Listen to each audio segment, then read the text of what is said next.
What I fear is that we're going a little bit backwards. We're not remembering all of those lessons as much as we should. I think that there is a lot of misunderstanding about what FEMA's role is. Could you just address that? I think it's important for the truth to be articulated. What we see today is an administrator acting, so not confirmed, but doesn't have that experience. And we're going back to a structure that created an uncoordinated effort that we saw in that early response to Katrina. And that's what I fear may happen as we go forward if we have another big event like we've seen recently. It seems like this administration has sidelined the acting administrator, even when it comes to Texas flooding. He was nowhere to be seen. All of these states that are subject to major impacts from the biggest disasters, most expensive disasters we see, which is hurricanes, both have lost their leadership. We can't expect states to replicate individually everything that FEMA has. Disasters don't discriminate, and so you have to have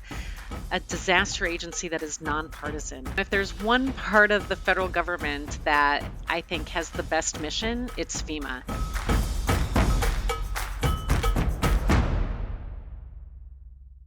Deanne Criswell, former FEMA Administrator, thank you for coming on the People's Cabinet. Happy to be here, Dan. Thanks for having me. I think first question on everyone's mind, how concerned are you right now about our preparedness for a major hurricane? Well, I mean, it's a loaded question, right? But I think as we look back at how far FEMA has come since Hurricane Katrina 20 years ago, what I fear is that we're going a little bit backwards. And there's been a lot of progress that has been made over the last 20 years of lessons learned, not just from Katrina, but from storms along the way. And I think that we're not remembering all of those lessons as much as we should. I've talked a lot about the further we get away from a big catastrophic event, the more we forget how bad it was. And I am concerned that we've forgotten how bad that response was by FEMA to support the communities affected by Hurricane Katrina. But that being said, I know that the organization, the agency, has the most amazing women and men at the helm, and they care deeply about what they do and wanting to help the American people. And I know that they're going to do everything they can to be able to implement their programs in a way that's going to help people that are impacted by whatever severe weather event comes their way. And I don't mean to have you take us through the entire history of emergency management in the United States, but would love your just quick overview for the people who aren't initiated, what FEMA is and why it's so valuable to disaster response. Well, it's a great question because I think that there is a lot of misunderstanding about what FEMA's role is. And while FEMA has really evolved and become more response oriented and more proactive over the years, they still don't replace your firefighters. They don't replace your emergency medical technicians. They don't replace your law enforcement officers. They can augment and they can provide support, like through urban search and rescue teams or by bringing in other federal teams to assist in those initial days right afterwards. But really, FEMA's role is to sit side by side with a state after the state has asked them to come in and provide assistance, and then be able to anticipate what the problems are going to be and then provide that level of support. So, in a response, that could be urban search and rescue teams, but it could be commodities like water, food, infant and toddler kits. It could be hospital assessment teams to be ready to inspect hospitals after a storm passes to make sure that they can take care of patients. But the big piece of what they do then is support those states in their recovery. And it's important to know that FEMA's role is really to reimburse those communities for the work that they do in recovery. FEMA doesn't come in and repair roads. FEMA doesn't come in and, turn the power back on. FEMA doesn't come in and, fix the water treatment facility. They can bring in federal partners that are technical experts, but more what they do is reimburse the communities for the work that they're already doing to repair and rebuild that damaged infrastructure. And I know you probably have an encyclopedia in your head of examples of this, but is there a relatively easy one to understand for our listeners you could take us through of FEMA's role in a disaster response? Well, I mean, let's just go back to Hurricane Helene, one that got a lot of criticism. but one that I think is really useful to kind of identify the role that FEMA plays. So, Hurricane Helene was going to make landfall in Florida, and then we knew that it was going to potentially impact all of the states up Appalachia. And that's exactly what it did. FEMA deployed urban search and rescue teams before And by the landfall. way, sorry to interrupt you, but Yeah. how early on does FEMA get notification, and is it from the National Weather Service or where, that something like this might be coming? Well, that's a great question because FEMA has a National Weather Service liaison embedded with them, right? And so they get an update every day on what the weather impacts are across the country. And when there is a hurricane brewing, then the National Hurricane Center, which FEMA has staff embedded at the National Hurricane Center, they begin providing updates on the storms that are potentially brewing and then what the expected impacts are going to be.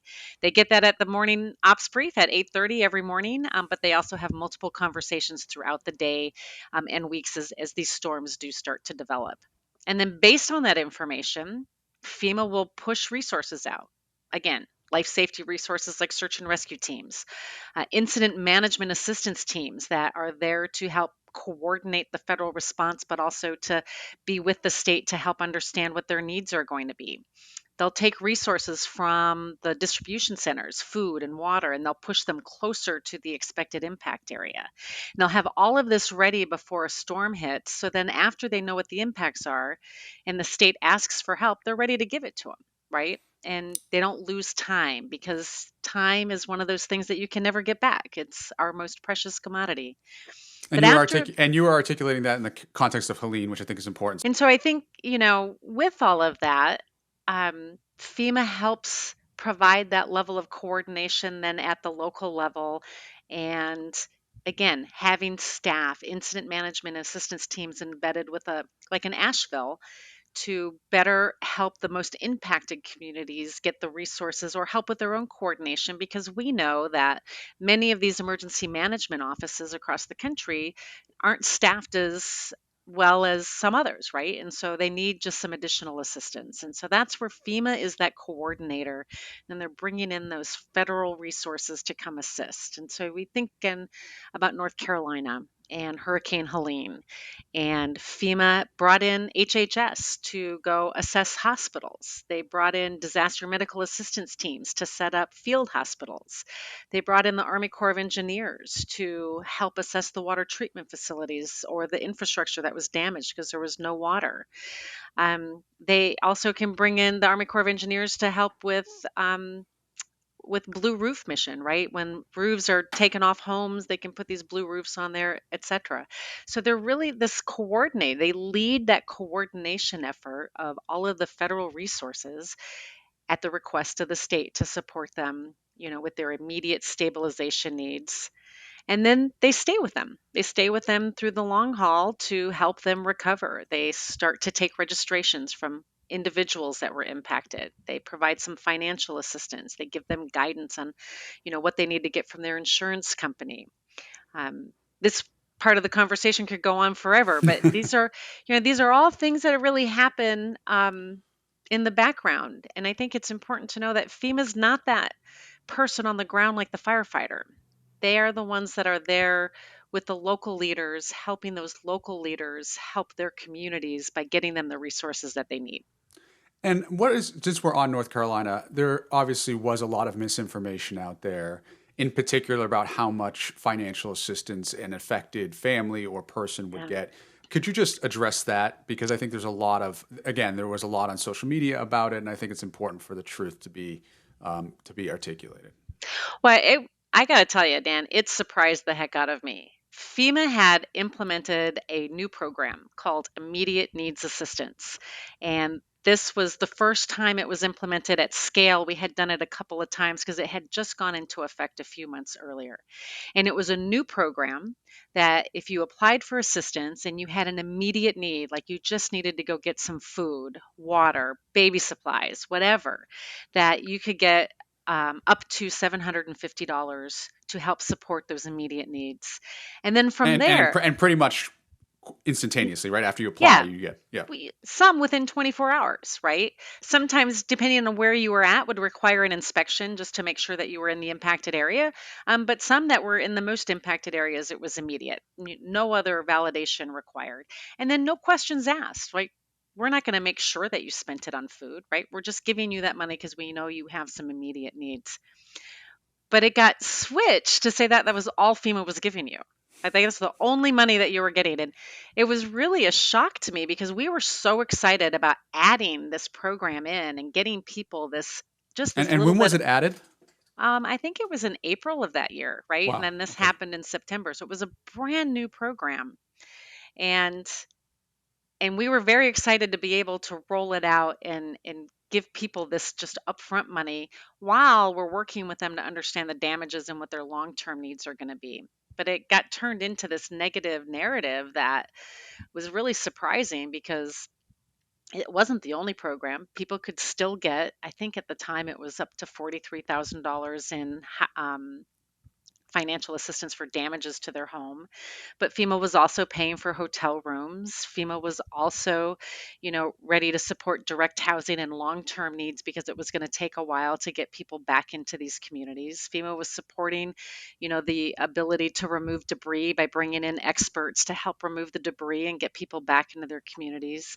But it got turned into this one little thing that FEMA's only giving you $750. I'm like, wow, that's not what I expected to happen with that program. Hmm. And it's unfortunate because then people got really frustrated with the fact that this is all they're going to give me, which wasn't accurate at all. And not to get overly technical, and correct me if I'm laying this out incorrectly, but when there is some kind of storm incoming, there's kind of two main facets of interaction with the local government. There is an emergency declaration that helps to that is signed by the president and turned around that allows for immediate kind of preparation needs. Hmm. And then there's a major disaster declaration that you can also apply for longer term funding needs. Is that in a nutshell the two? Yeah, basically, I mean, one of the things that I would encourage governors to do for a hurricane is to do a pre landfall emergency declaration.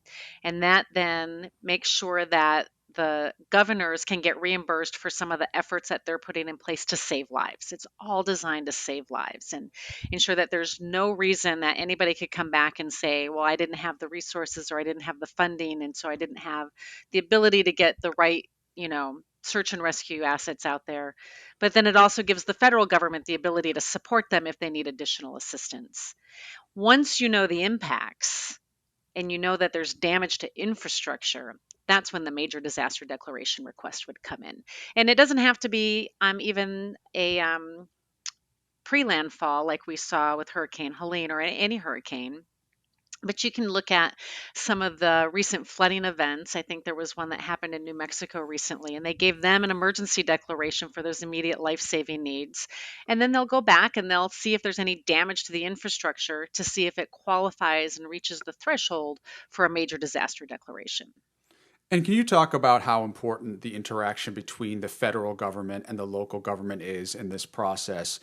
To your point, to save lives and to help people, to make sure that the turnaround is fast, that the coordination is there, and the implications of what we're seeing now, which, there's been reports out of Missouri, even Josh Hawley, the senator, has been critical of the administration about not turning that around quickly. And so I think people hear disaster declaration, turnarounds, but I'd love for you to just like illustrate the meat on the bones of what that actually means. Yeah, I mean, it's critical, right? It's critical to be in constant communication and have that partnership and that relationship built with the state and the local communities that are impacted. And that's why FEMA has 10 regions. FEMA has 10 regions, each led by a regional administrator. Those regional administrators are building those relationships. They talk to their state directors on a regular basis. They talk to many of the smaller jurisdictions on a regular basis because they want to have those relationships ahead of time. And so that way, when something happens, they're able to immediately understand what the potential needs are going to be, or the state or the local feels like they can make that phone call and they can get the ball rolling as quickly as possible. Without that relationship, you're losing time again, right? And you're having to figure out who's the right person for me to talk to and how do I get the resources starting to move. You have to have those relationships built ahead of time, and then those recommendations come up. They start at the regional level to make if the governor asks for a disaster, comes up to the FEMA headquarters, they make a recommendation to the FEMA administrator, which then turns it over to the White House. Now, to be fair, sometimes that can take a long time depending on the amount of damage. But when you have something that you can see what that impact is, and one of the reasons I always went to those types of events was so I could see firsthand what those impacts were, but also talk to the people that were impacted. And then I could help make sure that request got moved through the system as quickly as possible. We were able to turn some of those declarations around in 24 hours or less when we knew that it was significant. Some of them maybe 48 hours, but then there's some smaller scale ones where there isn't big impact, but there is still damages. I mean, those can take a while. And it happened during my time, and it's happening now. It's happened to other administrators. But those that are really bad, you should be able to move those through as quickly as possible. So help us understand how unusual it is from the Missouri and St. Louis tornado examples. Both that it took, I think, almost a month on the Yeah, declaration side to approve, which means, if I understand correctly, that the local municipalities can't access any funds or correct. reimbursement. Um, and then two, that it took 5 or 6 days for any kind of FEMA resources to be on the ground in some of the affected areas. Again, if the FEMA administrator isn't going on the ground to talk with the governor, to talk with that local elected official, to see what those damages are, then you're just based on numbers, right? And you're number crunching what's happening and you're putting it into an algorithm to see if it reaches a threshold without understanding the story behind the community or the impacts to the people that are out there. And it's those kinds of interactions that I think really make a difference in helping to move it along. And I you think mentioned that we are at the anniversary of Katrina and that we had a lot of learnings since then. Can you just articulate briefly what you think some of the learnings were, especially from Katrina, that have been learned from FEMA and just from disaster response in general, that we need to make sure that we keep top of mind as we move forward? I think the biggest thing, Dan, is the ability to be proactive, right? The one thing we learned from Katrina is that you have to be proactive. You have to be able to move resources in quickly, and you have to be coordinating with the state right from the beginning to understand what their needs are. I think the other thing that we learned is that there's administrative hurdles that can slow things down, and you're trying to create a federal system that's agile. And when there's administrative burdens in place, then it creates delays in the ability to provide that assistance. And that's what we saw during Katrina. We saw administrative burdens, but we also saw leadership that didn't have any emergency management experience.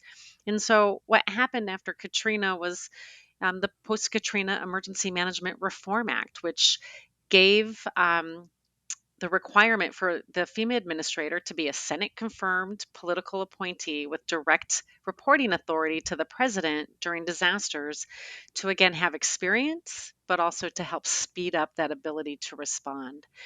And what we see today is an administrator acting, so not confirmed, but doesn't have that experience. And we're seeing administrative burdens put in place that's slowing things down. And so I fear that we've forgotten the lessons that we learned from Katrina, and we're going back to a structure that created an uncoordinated effort that we saw in that early response to Katrina. And that's what I fear may happen as we go forward if we have another big event like we've seen recently. Well, the role of the administrator, hurricane season, as you can tell me if I'm getting this wrong, but I think it's June 1st, November 30th. Is that That's correct? right. Yep. There were reports that the interim administrator did not know those dates. So I like your response on that, but just more macro, it seems like this administration has sidelined the acting administrator, even when it comes to Texas flooding, which I'd love your thoughts on as well. He was nowhere to be seen. So just wanted to get your thoughts on current leadership at FEMA and how people should be thinking about it. Well, again, I think, they don't have a confirmed administrator, which means they don't have to follow the requirement for having that level of experience. I think if you're a good leader, you're going to rely on your staff and your team to be able to give you good advice. But we're also seeing some of the leadership leave, right? And so you're losing some of that institutional And can you give knowledge. us just some example? Obviously you don't have to give names, but examples of the roles that you see, either people leaving through Doge or just through attrition, that people may not realize is so important, but is and concerning to you. Yeah, FEMA has a National Response Coordination Center. That's where the heartbeat of all of the federal coordination happens for big events. And the person who led that area left, right? So that's one individual that departed the agency. We've seen regional administrators, right? I talked about we have 10 regions. We've seen regional administrators that have decades of experience that have left the And agency. these are nonpartisan career Hmm. people. Yeah, nonpartisan career people. In the most impacted states, Region 4, which has Florida, Alabama, Mississippi, the Carolinas, Region 6, which has Louisiana and Texas, all of these states that are subject to major impacts from the biggest disasters, most expensive disasters we see, which is hurricanes, both have lost their leadership, right? They have deputies in place that can help, but again, you're losing some of that institutional knowledge. And when you have an administrator that doesn't then have that level of expertise to reach out to, it's going to create a vacuum, I think, in the ability to make appropriate decisions and how to allocate resources. But I think to the other part of your question, I think it's again really important that that FEMA administrator be present, even acting, to be on the scene talking to people. It's important to be there and have that presence to show that FEMA's there. I know that the secretary has gone, and that's great. I think the secretary has a role there as well, but the secretary has a big portfolio. And that's why you have administrators of the different components within the Department of Homeland Security. And that FEMA administrator has to be visible, right? So the state directors know that they're there to help them and that the public can see that FEMA leadership is there to help them. And I think it's a really important part of the overall response that so far has really not been as present as it probably could be. And you mentioned that there are some vacancies that are concerning to you. When you look at the tragedy in Texas, there obviously in every disaster there is there is people who are affixing blame on certain agencies, on people, on elected officials. What is your thoughts on what happened in Texas? Could some of what had happened been prevented, and how should one think about FEMA's role in that? Well, I guess it depends on what you're talking about on what happened in Texas, right? I mean, are we talking about the delay in deploying search and rescue teams? Are we talking about the challenges that Texas had with some of the early warning systems? Two different answers there. And so happy to address either one of those, Dan. How about Um, both? okay. Well, let's start with the search and rescue teams, right? Again, I think the lessons from Katrina were being proactive and anticipating. And there's notice events like a hurricane, but there's limited notice events like this flooding event. We knew that there was going to be rain, but you never quite know where it's going to land. And so FEMA would normally be ready to respond and ready to send in resources. On Friday morning, once they knew how bad this was, they typically would have been mobilizing those resources to get them ready to respond, on alert, or actually moving a few teams forward. But there's been a new administrative um, piece put in place where they have to get approval to spend money over $100,000. Well, that delays that ability to move those resources in early, even if the state doesn't request it. And that's one of the changes from Katrina is that FEMA now has that ability to do that. They can't employ them, they can't put them to work until there's a declaration and the state has asked for them, but they can get them closer. They can make sure that they're ready to support. And in the end, they needed multiple teams to go in and help get through all of that debris to find all of those people that were missing.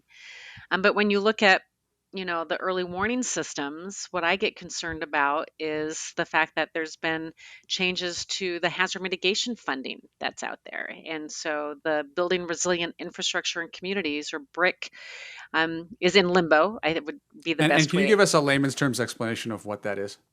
Mitigation is the money that we spend to help reduce the impacts from disasters. And so there's two big programs for that. There's this Building Resilient Infrastructure in Communities BRIC, which is money that we give communities before a disaster. And then there's the Hazard Mitigation Grant Program, which is money given to a community after a disaster. All of that is designed to help a state, help a local jurisdiction put measures in place to reduce the impact. But that funding has been in limbo. But that's funding. Mitigation can be something like installing sirens. And so now you've got a community that has had a major event, but they don't even have access to the same resource that they've had in the past to perhaps change the outcome in the future because they can't access this funding to help reduce that impact. And I know you're not the administrator anymore, so it's hard to get into the head of anyone in the administration. But before the Texas flooding, there was a proposal of either severely reducing FEMA and giving the money to the states, or potentially closing it altogether. You mentioned the mitigation and that being in limbo. Do you have any sense of, other than just cutting for the sake of cutting? Do you have any sense of what their mentality is? And then can you give your perspective, and I understand it will be your perspective only, Yeah. what it means if we were to lose FEMA as part of this apparatus of disaster response? Well, I think you're seeing the narrative change a little bit. You're seeing it evolve over time. There was this initial let's get rid of them when they were in this, mode of let's get rid of, federal government agencies. Then it was, well, they're not going to exist the way they were. Then we're going to push more responsibility back down to state and locals. And I think you've seen it evolve. I think that there was, a rush to have an impact based on a perception of how FEMA operates, which is often just not informed entirely in how they operate. And as the administration has learned more about the role that FEMA plays and the variety of functions that they provide, you've seen that narrative shift. But I think they still want change, and I think change is needed. But the part that I get kind of confused about is there's been a lot of focus on changing the way FEMA responds and taking over for states. I mean, just be clear and set the record straight. FEMA never takes over response for a state or a local jurisdiction. It's always their responsibility. I was a local emergency manager. I was a firefighter. I would never have let FEMA come in and take over, and no state and no local would do that. But there's been this narrative out there that FEMA takes over and that they're changing the way it's done and that states are now going to have that responsibility again. But they're not changing anything because that's the way it actually is right now. Um, but where states are frustrated is with recovery. And they've never complained to me during my time about the way FEMA responds. They've always been very grateful and happy with the response. And that's where FEMA really grew a lot since Katrina. But they're very frustrated with the bureaucracy that happens during the recovery process. And that's where there is a lot of room for improvement. But it has to be thoughtful, it has to be informed, and it has to have the customer at the table with you when you're making those decisions. I believe that would be the intent of the FEMA Review Council, and I'm hopeful that this FEMA Review Council will provide, thoughtful recommendations for how they can make things easier for them. But time will tell. What's confusing to me, and maybe you can help elucidate this, we talked about Katrina. The entire budget of Louisiana that year was something like 18 billion, and just Louisiana impacted damages were something like 70 billion. So Yeah. I try to rationalize in my head. Okay, let's say the Trump administration is genuine in wanting to give money to the states, and they just give a block grant to the states. Like, from your opinion, how would that even work in practice? Let's say that Louisiana had, I'm making it up, 10, 20 billion that they were given Yeah. for disaster response potentially, and Katrina hit. How could it work without a FEMA in existence? Well, you don't get rid of the oversight. And I think one of the things that I talk about a lot is they complain about bureaucracy, and there's plenty of it. Don't get me wrong, but a lot of times they're complaining about oversight, and the oversight is still there, right? The regulatory requirements don't go away.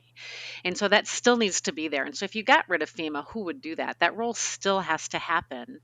And some states are better at managing it than others. And again, it goes back to you can't have a one size fits all approach because not every state has the same level of capacity or even experience to administer the complicated recovery programs that are out there. And so that's why it's really important that everybody's at the table and everybody has a role, and we need to be having informed discussions. And can you give an example just specifically of the scale of resources that FEMA has at its disposal? Things like trailers or food or what have you. I think people don't quite realize the resources that FEMA is able to give and bring to bear quickly. That if to your point, if Louisiana were affected again and didn't Yeah. have those stockpiled, it could be a concern. Yeah, I mean, we can't expect states to replicate individually everything that FEMA has, right? FEMA builds its stockpiles based on economies of scale and that they're going to be able to go in and support disasters of a certain size. And then they have contracts in place to be able to replenish those resources to make sure that they always are ready for the next big event. And so there are distribution centers located across the U.S. that have, millions of meals, Right millions now, of as we speak. right now, as we speak, millions of meals, millions of liters of water. There's several across the continental United States, but there's some in Puerto Rico, there's some in Hawaii, we have another one in Guam, right? Because you also have a time and distance things for our remote communities that are out there. We have several staging areas that have temporary housing units, but we also have contracts to be able to get more because you can't have everything all at once and store it. You need to be able to backfill it depending on how much you use for any particular event. And that's why it's a combination of on hand resources and contracts that can be quickly put in place to help replenish or augment as needed when something happens. And you outlined this, or at least alluded to it. There was also reporting about how President Trump actually was hesitant at first to give aid to California because of his tension with Gavin Newsom. Can you just talk about how, at least from my perspective, there was zero partisanship in the way you administered this kind of aid? When you read about disaster relief being withheld for partisan reasons, how do you react to that? I mean, it really frustrates me because disasters don't discriminate. They don't care if you're a red state, a blue state. They don't care if you're urban, suburban, or rural. They don't care what your ethnicity is. They don't discriminate. And so you have to have a disaster agency that is nonpartisan. And I dealt more with Republican governors than I did Democratic governors just because of the areas that are more prone to some of the big events. They all had my cell phone number. They all felt free to call me at any time of day, and they did. Even members of Congress, senators, and from the House, they all had ability to access me at any time and know that they would get somebody that truly cared about their communities. And again, when I dealt with governors, they took politics out of it as well, right? I was able to go into any community, any state, and they cared about their people. They wanted to work with me. They appreciated the help from FEMA. They have their level of frustration. I understand, but we would work together one on one to be able to solve the problems that their communities were facing from whatever that event was. If you can't maintain a level of nonpartisanship, then you're really impacting some of our most vulnerable people across the US. It was inspiring for me to see. I went to North Carolina after the hurricane to one of your centers that you had set up with LaShord Randall, the Homeland Security Advisor. And I met a FEMA employee whose job literally has been to go to disaster area after disaster area for months at a time to help orient local officials and to give the institutional memory and help coordinate. I would love your thoughts on, you talked about some of the higher level, the region officials, but the roles that may not get the attention and the scale of FEMA and what the work those roles are doing. If you give an example of a couple of roles that come to mind, or even people that come to mind when you think Yeah. of the human part of this. Oh, I mean, the human part of it is so important. One of the things that I, focused on a lot was being able to put people first and bringing the federal government to the people where they're at, not making them try to find FEMA. So one of the key roles were those disaster survivor assistance team members. These are individuals that would walk around neighborhoods after a community, door to door, and help register people for assistance or just answer questions. And many of them are not volunteers, but they're reservists, right? So they're part of our intermittent workforce.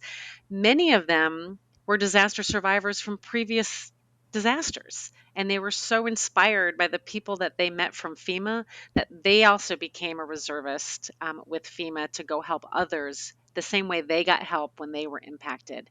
And every time I talk to one of our employees that has been with the agency for 10, 20, or 30 years, I would ask them, why do you stay? Why have you been here so long? And they would always say, it's the mission. Where else in the federal government can you actually help people? And that's what they were inspired by. And so that's one of the roles that's key in making sure that people get the help that they deserve. And what is the scale? How many people at FEMA? So FEMA is small, right? It's not a very big agency. So there's about 22,000, give or take, on any given day, people. About a third of those are full-time employees. About a third of those are full-time disaster employees. And then about a third of them are the intermittent employees. And you have to remember that FEMA is just one part of the team. And then they bring in the rest of the federal government to come in and assist these communities. So we've talked a lot about past response, preparedness. We are in the middle of hurricane season. Unfortunately, I think you probably agree with me that as much as we would hope, there will probably be some kind of major weather incident before hurricane season is over. What gives you the most pause right now that if people are talking to their elected officials, we should encourage them to mention and hold accountable so that we minimize any potential incidents with response to the next major hurricane? What from your experience, what are you Yeah. seeing as we need to make sure we get this right and I'm concerned about it? I think the most important thing is making sure that FEMA has the ability to move resources quickly without hesitation, without additional approval layers. And they need to be able to move them ahead of a disaster. They need to be able to move them immediately following a disaster. And we need to make sure that that process, that proactive stance that emergency managers have, that FEMA has really started to perfect over the 20 years since Katrina, doesn't get diminished, because that's what's going to cost lives if they can't do that. And do you believe right now that that is a problem? I'm concerned after what I saw in Texas. We haven't seen a big hurricane. Um, I don't think Aaron, because it wasn't going to make landfall, would have pre-positioned a lot. But that's what I would be watching, right? If you have a hurricane that's anticipated to make a major landfall, are they allowed to move resources in the way that they have in the past?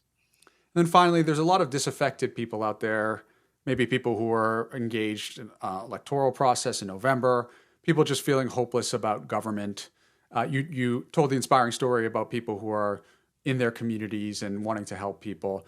What's your advice to people who feel disaffected right now, who say, well, maybe I don't want to volunteer with FEMA, or maybe I don't even want to, get involved civically anymore because I'm feeling disaffected by what I see every day? Well, I mean, I can understand, right? There's a lot of narratives out there, and depending on where you get your information and who you listen to is going to impact that. But, if there's one part of the federal government that I think has the best mission, it's FEMA. And their ability to truly go in and help people. You leave your own family, right? You go into communities that were impacted. You hear their stories, and if you're not inspired by your ability to help somebody after a disaster, then I'd be, questioning what is it that we need to do to inspire people, because that's what inspired me. That's what kept me motivated. Is many of these events that I went to, every time I talked to a community member and heard their story of survival or heard how the community came together to help each other, I would see these communities on their worst day, but I also saw communities at their best, where they truly came together. And when you have an agency that can help facilitate that, that really is, I think, what the role of the federal government should be, is to be able to come in and enable the community to be even better.